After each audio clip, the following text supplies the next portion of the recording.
Somewhere now, stop to our 261. Yeah, 26 clear land. No wind calm, traffic force depart contact wind 180 at 25, gust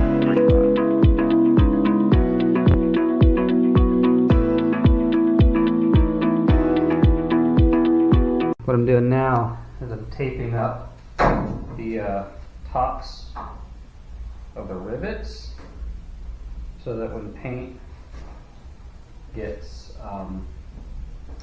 in the holes, it doesn't drip through the holes and get all over the front.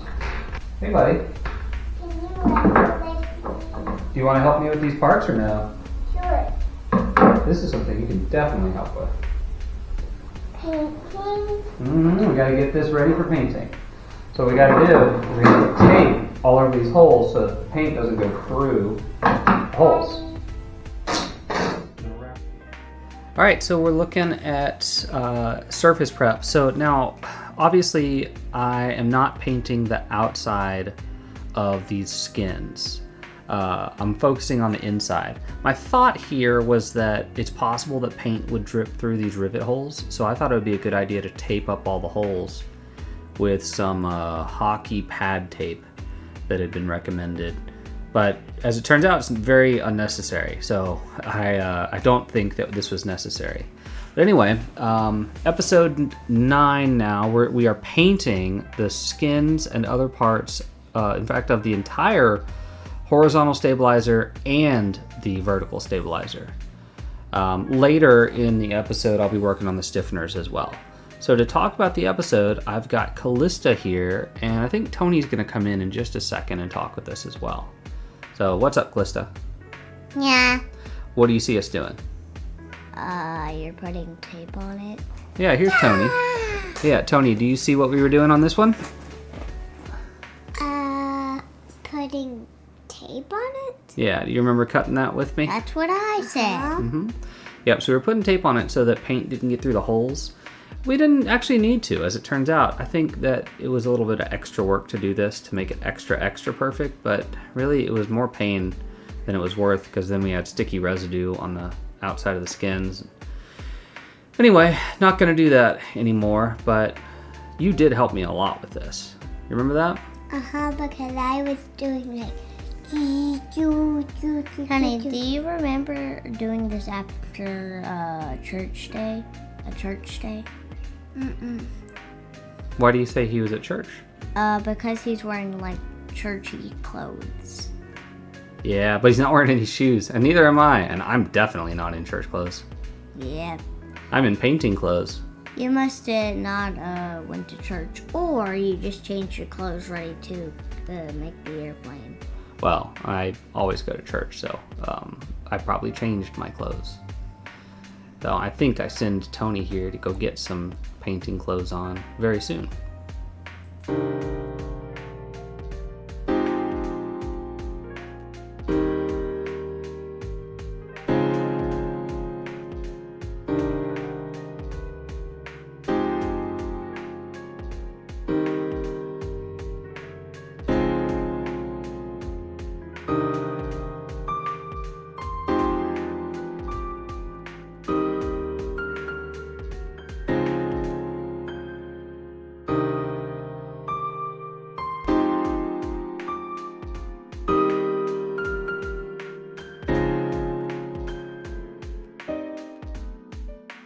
So yeah, I did have you change out of your paint clothes, or your church clothes. Now you're in some painting clothes.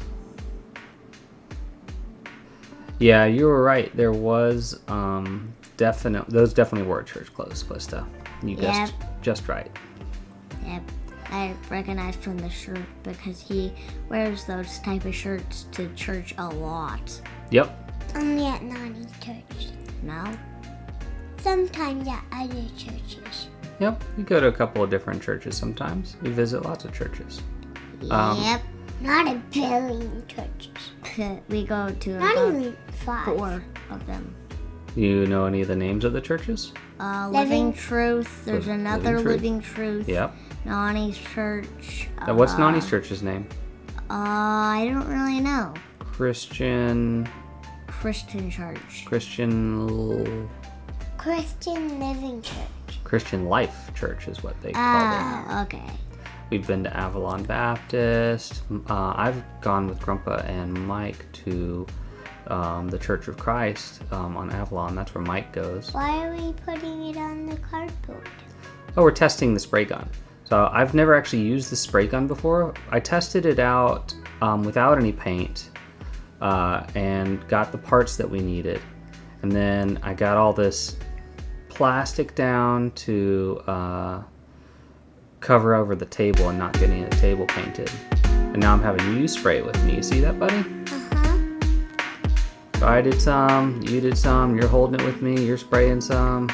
It was fun. I think you got bored though. It was very important for you to hold it up though, because I didn't want the paint to drip or fall or anything. I think we did a pretty good job painting these. What do you think? Uh-huh. The only thing that I definitely messed up, and I've mentioned this before on other videos, is that I did not mark the horizontal stab skins as left and right. And I really wish I had, because I had already done all the match drilling and everything. And to go through the process of doing all that match drilling and then not know which one's left and which one's right. Ooh, that was a pain. Living in, where do we live again? Wait, what do you mean? Where do we live? America. America. Florida. USA. Near what city?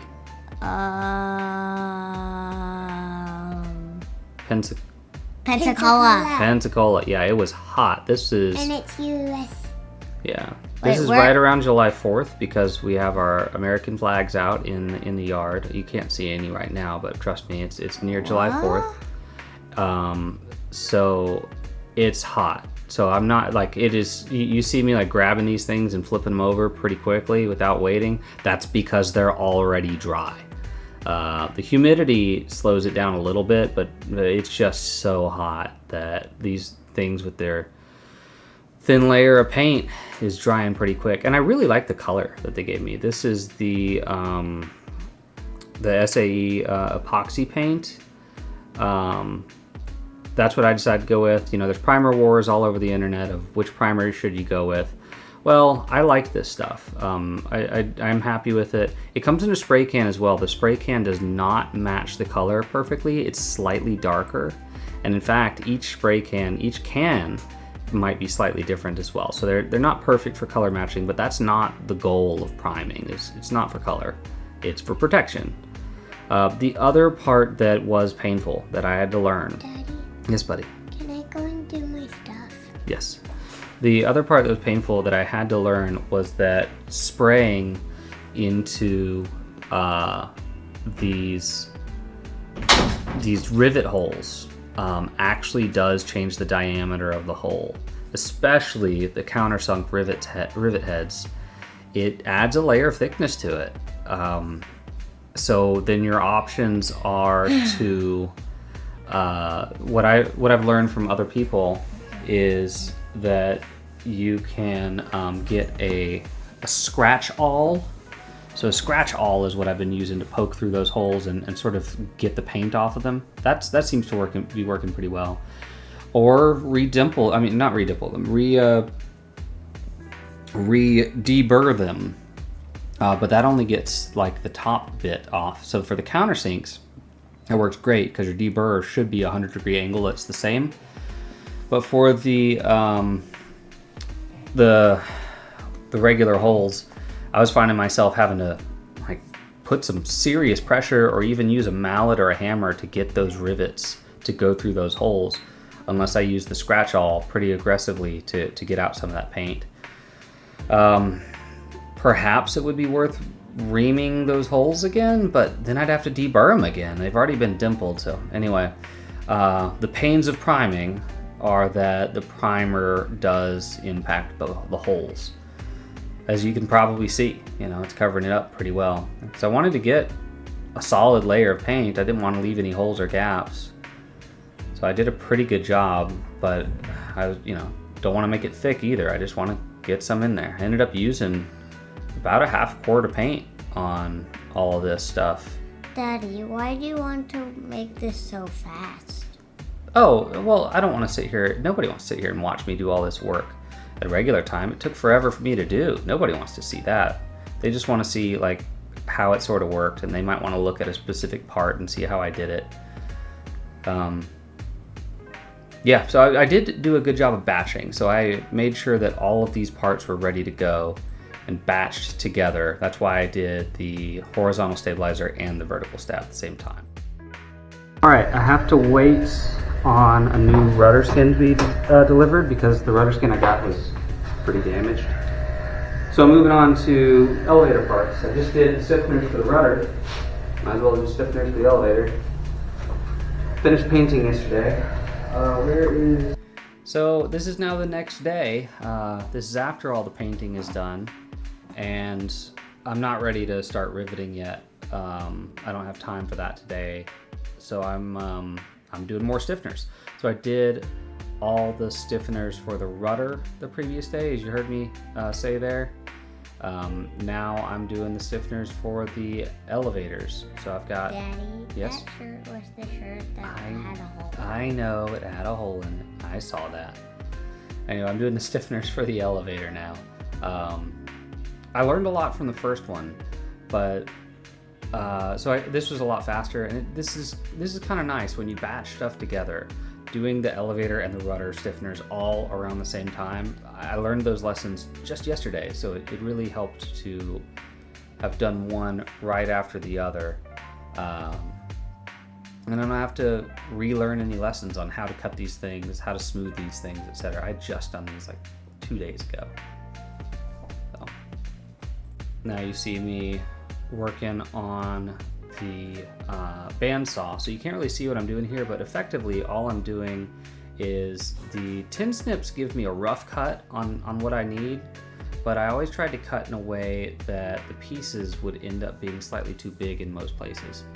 So this is allowing me to cut off the extra with a little more precision. There you go, now you can see better. And you can see me just basically running by and just removing the not quite straight parts. And yeah, I know my fingers are close there, and yeah, I know I'm not wearing eye protection. That's a personal choice. I don't recommend it.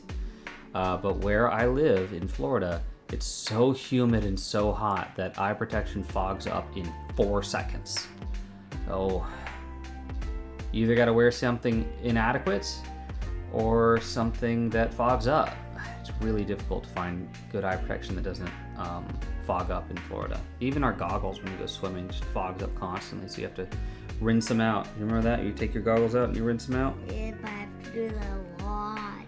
Yeah, it's because of where we live. If you go to other places, Calista, if you go out to California, or even if you go up to the Northeast, it doesn't get so, things don't fog up as bad. So, a friend of mine moved here, and he had always said, oh, all these people, it's not the heat, it's the humidity. What? This is nonsense. I lived in Arizona. It's 116 degrees out here. Then he came out here and he took one gulp of air and realized, oh, I get it now. You know, drenched in sweat, pouring nasty bits of stuff out of our hair. That's the way it is where we live. I've studied the plans a bit. These stiffeners are more complicated than I thought. Right now I'm marking them all with what letter they are. We've got A, B, C, D, E, F, G, and H's. There's 7 H's. They're all for the left side. There, 7 H's. Okay? I've got 2 A's, 2 B's, 2 C's, 4 D, E, F, G's. Now the G's are fine as is. You got to use D, E, F, G's on both, but the G's are fine as is. No modifications necessary. Just ready to go. Unfortunately, the DEFs have to be not modified to become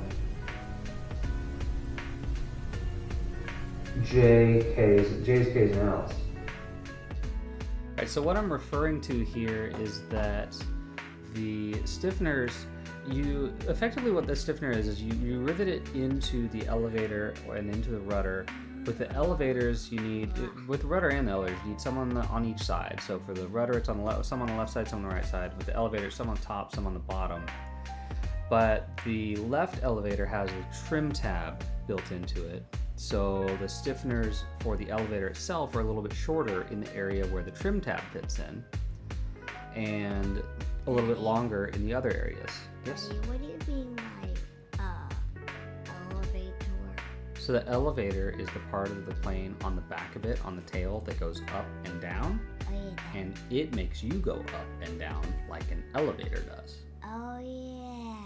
Yeah.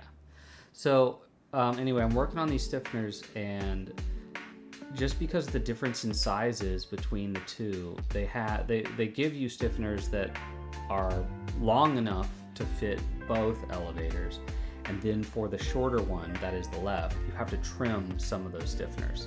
So that's what I'm doing now, is I'm marking the amount that I have to trim off of each one, and then drawing a straight line the best I can to create the right size stiffeners. You turn in the size D, E, and F stiffeners, you turn those into size G, H, and J, I think, stiffeners for the left elevator by cutting off some. And each one is a different amount. Just look at the plans. It's very clear.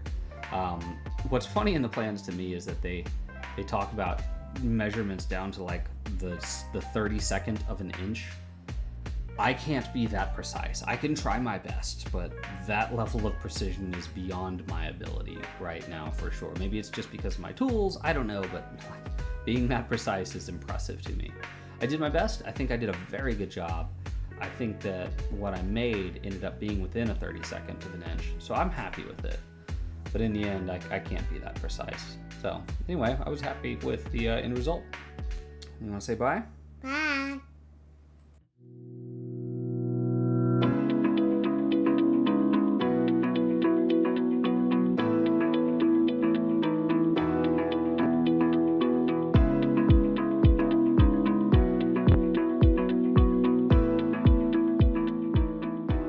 Endeavour 5531, runway 28, clear to land.